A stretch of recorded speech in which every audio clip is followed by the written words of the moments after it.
Primeiro tem uma discussão sobre guerra hegemônica, né? Acho que são dois pontos interessantes aqui tocados, né? É a angústia da guerra, o incômodo, né, que é discutir a guerra, um tema tabu, de certa forma, dentro das ciências sociais. A guerra é aquilo que se evita, a guerra é a antítese da razão. Como é que se estuda, como é que a política, a diplomacia contorna a guerra?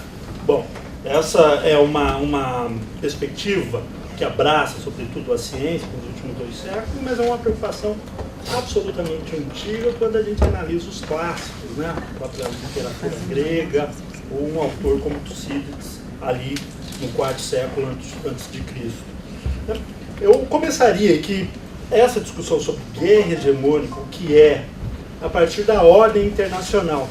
Né? E eu começaria do final, para pegar o gancho do professor Padula e do Hernani, aqui os anos 90, e a atmosfera pós-guerra do Golfo, aquela que a humanidade caminhava para uma direção comum, a ideia de globalização, das reformas neoliberais, das reformas de Estado, né, de uma universalização da razão, dos direitos humanos, uma plataforma bastante universalista, tanto para a política, para a economia, para a representação política, que excluiria o conflito ou a guerra como aquele objeto central das relações internacionais, como fora a Guerra Fria.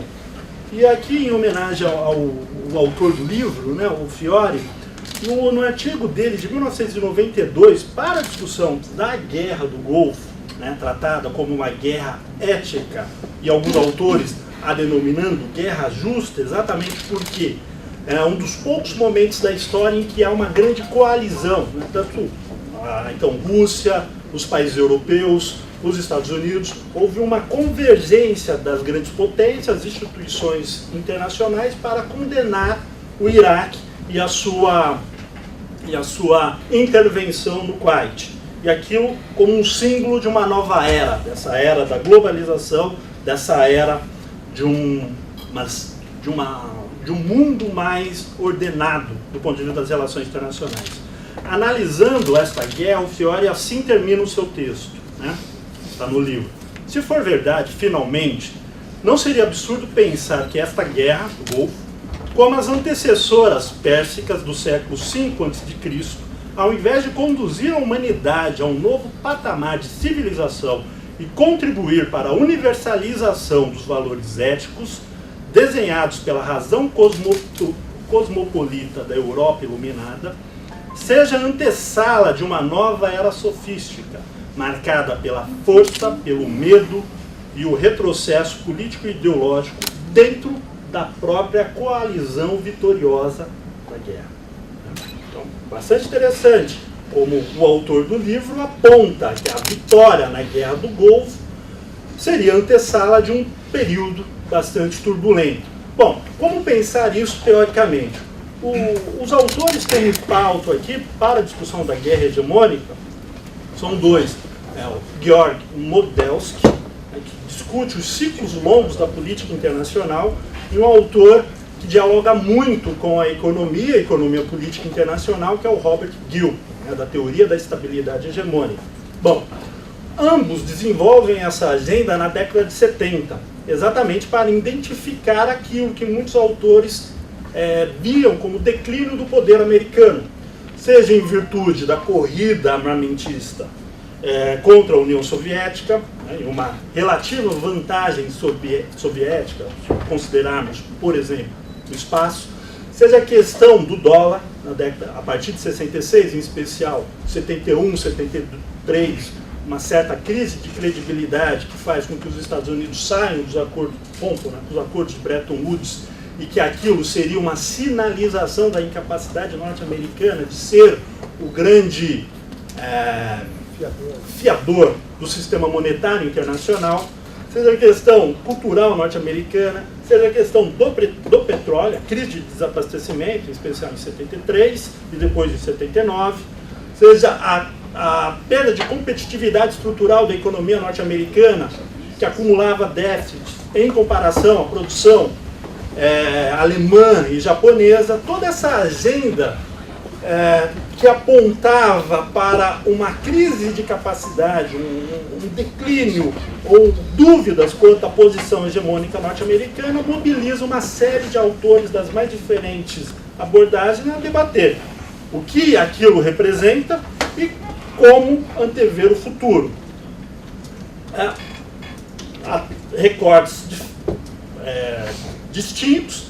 Gilpin e Modelsky observam essa crise conjuntural norte-americana à luz da própria evolução do sistema internacional. Então fazem uma pesquisa, ambos traçam uma pesquisa, um programa de pesquisa bastante longo para observar as origens desse sistema internacional, como as diferentes potências ascenderam e decaíram, e como este sistema vai se ordenando a partir de novos hegemons, a partir de novas ordens, né?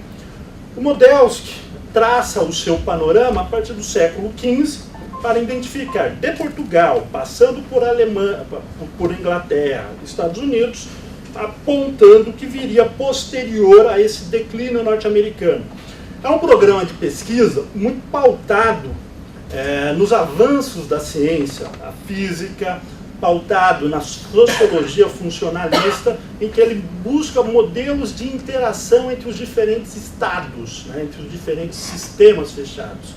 E o Modelsky vai dizer que os pontos fundamentais de inflexão no sistema internacional são as guerras globais, são as guerras ilimitadas, no sentido que envolve a potência líder e os estados desafiadores.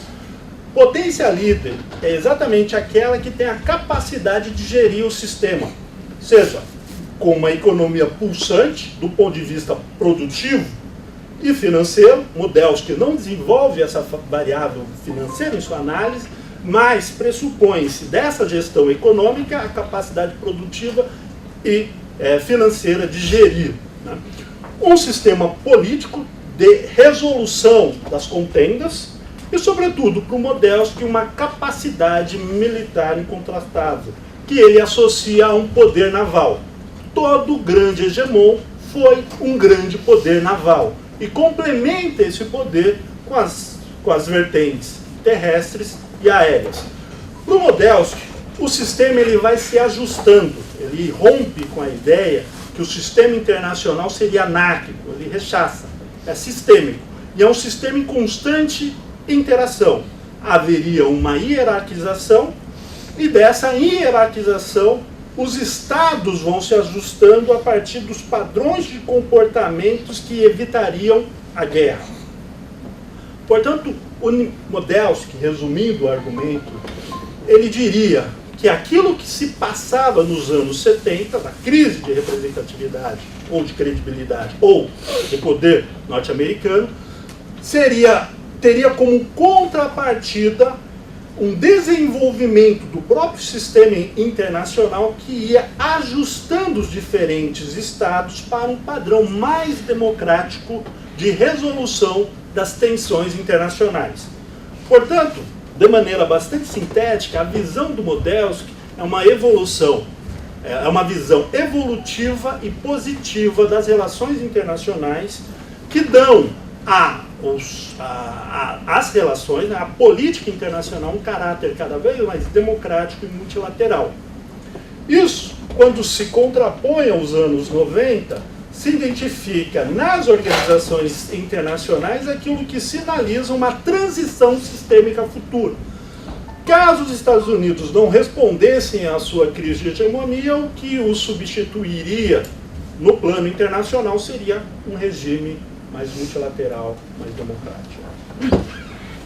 Gilpin, Robert Gilpin, que vem da ciência política, vem de um diálogo com a economia, ele observa essa crise do poder americano e identifica a guerra como centro de gravidade da política.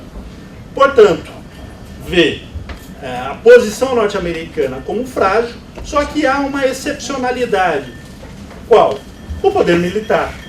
Um poder militar com uma capacidade imensa de destrutiva, que não é só americana. E, para resumir, é também soviética. Que seriam as grandes bombas, as bombas atômicas. Então Gilpin vai dizer o seguinte: para pensar o sistema internacional é fundamental colocar no centro a guerra. Só que a guerra, ela precisa ser pensada como os clássicos o fizeram. Não apenas evitar, compreender as razões da guerra. Gilpin remete a Tucídides e faz uma das provocações mais brilhantes e perturbadoras das relações internacionais, nessa vertente. Ele vai dizer: o que Tucídides escreveu lá no século V a.C. Continua como intransponível. Ou seja, é difícil explicar as razões da guerra. Tucídides chama atenção para o comportamento dos estados. Onde há desequilíbrio de poder, a guerra vira um hábito. E essa constatação de Tucídides, para o Gilpin, passaram-se quase 2000 anos e ninguém conseguiu contrapor Tucídides como as guerras ocorrem e como evitá-las. Bom, mas tem um problema. É um problema pós-Segunda Guerra Mundial, que é exatamente o poderio atômico.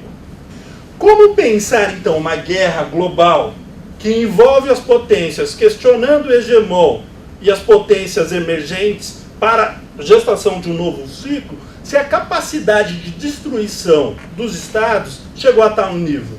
Gilpin vai desenvolver a teoria de como é necessário compreender o funcionamento dessas guerras hegemônicas, o que elas, como é que esse comportamento dos estados induzem e como podemos contorná-la. Então é uma teoria que tem um caráter funcionalista implícito. Em qual sentido? Gilpin vai dizer: o sistema internacional ele tem elementos de ajustamento. Uma economia pulsante, capaz de contornar as crises dos estados menores, não tão bem situados na hierarquia monetária do sistema, ou seja, um hegemon que lance benesses para gerir a economia dos estados contentores, seria uma hegemonia benevolente. Um Estado que lançasse padrões políticos universais, democráticos, afáveis ao diálogo, seriam Estados líderes, hegemons, menos propensos à guerra. E dessa perspectiva de evitar-se uma guerra hegemônica, essa parte da teoria política norte-americana lança a teoria da estabilidade hegemônica. Portanto, um hegemon como os Estados Unidos seria, no primeiro plano, do ponto de vista político e econômico, aquele Estado que faria a gestão dos prováveis conflitos.